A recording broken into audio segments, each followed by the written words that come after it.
ಲೋಕಸಭಾ ಚುನಾವಣೆಯಲ್ಲಿ ಮತಗಳ್ಳತನ ನಡೆದಿದೆ. ಕರ್ನಾಟಕದ ಕೆಲವು ಮತಕ್ಷೇತ್ರಗಳಲ್ಲಿ ಗೋಲ್ಮಾಲ್ ನಡೆದಿದೆ ಎಂದು ಕಾಂಗ್ರೆಸ್ ನಾಯಕ ರಾಹುಲ್ ಗಾಂಧಿ ಆರೋಪಿಸಿದ್ದಾರೆ.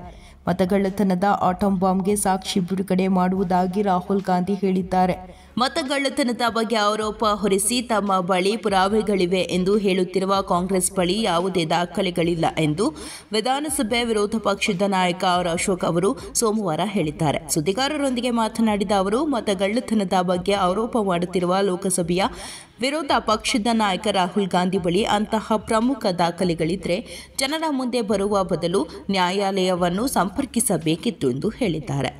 2023ರಲ್ಲಿ ನಡೆದ ವಿಧಾನಸಭಾ ಚುನಾವಣೆಯಲ್ಲಿ ಕಾಂಗ್ರೆಸ್ 136 ಸ್ಥಾನಗಳನ್ನು ಗೆದ್ದಾಗ ಮತದಾರರ ಪಟ್ಟಿ ಮತ್ತು ಚುನಾವಣಾ ಆಯೋಗ ಸರಿಯಾಗಿತ್ತು. ಆದರೆ ಸಂಸತ್ತಿನ ಚುನಾವಣೆಯಲ್ಲಿ ಕೇವಲ 9 ಸ್ಥಾನಗಳನ್ನು ಗೆಲ್ಲಲು ಸಾಧ್ಯವಾಗದ ಇವಿಎಂಗಳು ಮತ್ತು ಚುನಾವಣಾ ಆಯೋಗದ ಮೇಲೆ ಆರೋಪ ಮಾಡುತ್ತಿದ್ದಾರೆ.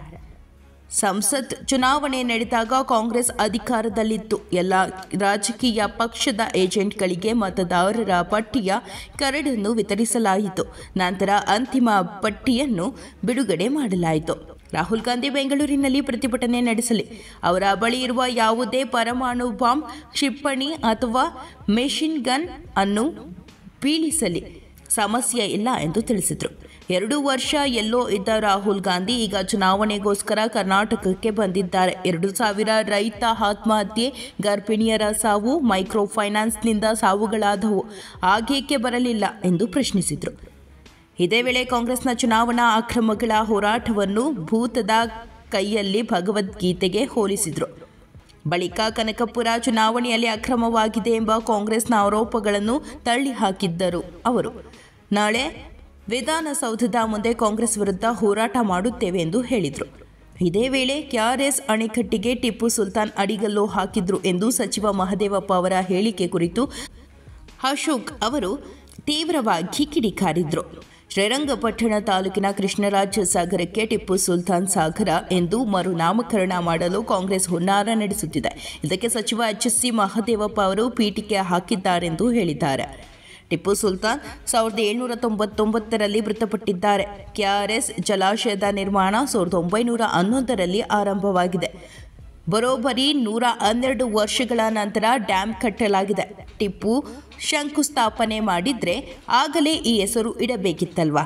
ನಾಪತ್ತೆಯಾಗಿದ್ದ ಕಲ್ಲು 112 ವರ್ಷ ನಂತರ ಪ್ರತ್ಯಕ್ಷವಾಗಿದ್ದು ಹೇಗೆ? ಈ ಶಿಲಾನ್ಯಾಸ ಫಲಕದ ಮೇಲೆ ಅನುಮಾನವಿದ್ದು ಈ ಬಗ್ಗೆ ಪರಾಮರ್ಶೆ ನಡೆಯಬೇಕು ಎಂದು ಆಗ್ರಹಿಸಿದರು. ಕೃಷ್ಣರಾಜ ಸಾಗರ ಡ್ಯಾಂಗೆ ಟಿಪ್ಪು ಹೆಸರು ತಳುಕು ಹಾಕುತ್ತಿರುವುದು ನಾಲ್ವಡಿ ಕೃಷ್ಣರಾಜ ಒಡೆಯರ್ಗೆ ಮಾಡಿದ ಅಪಮಾನ. ಟಿಪ್ಪು ಸುಲ್ತಾನ್ ಒಬ್ಬ ನಾಡದ್ರೋಹಿ, ಪರ್ಷಿಯಾ ಮೂಲದವನು. ಈತ ಸಾವಿರಾರು ಹಿಂದೂಗಳನ್ನು ಕೊಂದು ದೇವಾಲಯಗಳನ್ನು ಕೆಡವಿರುವ ಬಗ್ಗೆ ಇತಿಹಾಸದಲ್ಲಿ ದಾಖಲೆ ಇದೆ. ಇಂಥ ಮತಾಂಧನ ಹೆಸರನ್ನು ಕೆಆರ್ಎಸ್ಗೆ ಇಡಲು ಹೊರಟಿರುವುದು ಕಾಂಗ್ರೆಸ್ ಮನಸ್ಥಿತಿಯನ್ನು ತೋರಿಸುತ್ತದೆ ಎಂದು ಕಿಡಿಕಾರಿದರು. ರಾಜಮನೆತನದ ಆಭರಣಗಳನ್ನು ಮಾರಾಟ ಮಾಡುವ ಮೂಲಕ ವೈಯಕ್ತಿಕವಾಗಿ ಹಣಕಾಸು ಒದಗಿಸಿದ್ದ ದಾರ್ಶನಿಕ ರಾಜ ನಾಲ್ವಡಿ ಕೃಷ್ಣರಾಜ ಒಡೆಯರ್ ಅವರ ಗೌರವಾರ್ಥವಾಗಿ ಈ ಅಣೆಕಟ್ಟಿಗೆ ಕೃಷ್ಣರಾಜ ಸಾಗರ ಎಂದು ಹೆಸರಿಸಲಾಗಿದೆ. ಮಹದೇವಪ್ಪ ಅವರ ಹೇಳಿಕೆ ಹಾಸ್ಯಾಸ್ಪದ ಹಾಗೂ ಸುಳ್ಳಿನಿಂದ ಕೂಡಿದೆ. ಅವರ ಹೇಳಿಕೆ ರಾಜಶ್ರೀ ನಾಲ್ವಡಿ ಕೃಷ್ಣರಾಜ ಒಡೆಯರ್ ಮತ್ತು ಮೈಸೂರು ರಾಜಮನೆತನದ ಪರಂಪರೆಗೆ ಮಾಡಿದ ಅವಮಾನವಾಗಿದೆ. ಕಾಂಗ್ರೆಸ್ ನಾಯಕರು ಪದೇ ಪದೇ ನಾಲ್ವಡಿ ಕೃಷ್ಣರಾಜ ಒಡೆಯರ್ ಹೆಸರನ್ನು ಮುಂಚೂಣಿಗೆ ತರುತ್ತಿದ್ದಾರೆ. ಕೆಲ ದಿನಗಳ ಹಿಂದೆ ಯತೀಂದ್ರ ಅವರು ಮೈಸೂರಿಗೆ ನಾಲ್ವಡಿ ಅವರಿಗಿಂತ ಸಿದ್ದರಾಮಯ್ಯನವರ ಕೊಡುಗೆ ಹೆಚ್ಚು ಎಂದು ಹೇಳಿಕೆ ನೀಡಿದ್ರು. ಕೆಆರ್ಎಸ್ ಜಲಾಶಯ ನಿರ್ಮಾಣಕ್ಕೆ ನಾಲ್ವಡಿ ಅವರು ಯಾರ ಮೇಲೂ ತೆರಿಗೆ ಹಾಕಿರಲಿಲ್ಲ. ಆದರೆ ಸಿದ್ದರಾಮಯ್ಯ ಸರ್ಕಾರ 2 ವರ್ಷದಲ್ಲಿ ರೂ. 2 ಲಕ್ಷ ಕೋಟಿ ಸಾಲ ಮಾಡಿ ಜನರ ಮೇಲೆ ತೆರಿಗೆಯ ಭರೆ ಎಳೆದಿದ್ದಾರೆ. ಇಂಥ ಮುಖ್ಯಮಂತ್ರಿಗಳನ್ನು ನಾಲ್ವಡಿ ಅವರಿಗೆ ಹೋಲಿಕೆ ಮಾಡುವುದು ನಾಚಿಕೆಗೇಡು ಎಂದರು.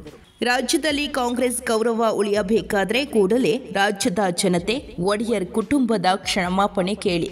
ಹೀಗೆ ಮಾತನಾಡಿದರೆ ಜನರು ನಿಮ್ಮ ಪಕ್ಷವನ್ನು ಧೂಳಿಪಟ ಮಾಡುತ್ತಾರೆ ಎಂದು ಎಚ್ಚರಿಕೆ ನೀಡಿದ್ದಾರೆ.